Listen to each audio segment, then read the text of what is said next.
Peoples party نے پی آئی اے کی مکمل نجکاری کی مخالفت کر دی۔ بلاول بھٹو سرداری نے اداروں کو پبلک پرائیویٹ پارٹنرشپ کے تحت چلانے کی تجویز دے دی۔ کراچی میں تقریب سے خطاب کرتے ہوئے بلاول بھٹو نے کہا، وفاق کو اسٹیل ملز نہیں چاہیے تو سندھ حکومت خریدے گی، ہم ملازمین کا بھی خیال رکھیں گے۔ بلاول بھٹو نے ای او بی آئی کا محکمہ صوبوں کو منتقل کرنے کا بھی مطالبہ کر دیا۔ مزید کہا، وفاق مہنگائی کے مطابق تنخواہوں میں اضافہ کرے۔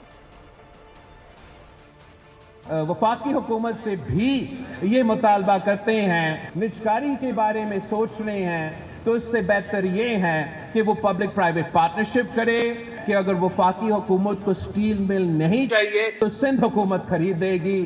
ہم انشاءاللہ تعالی پبلک پرائیویٹ پارٹنرشپ کے تھرو ان سے بہتر چلائیں گے اور خاص طور پہ وہاں کے مزدوروں کا خیال رکھیں گے۔ جو ای او بی آئی کا نظام ہے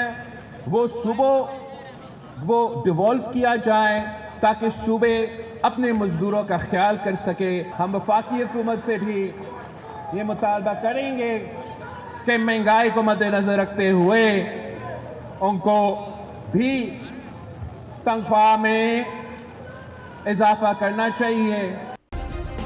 سبسکرائب کریں اور بیل دبائیں تاکہ کوئی خبر رہ نہ جائے۔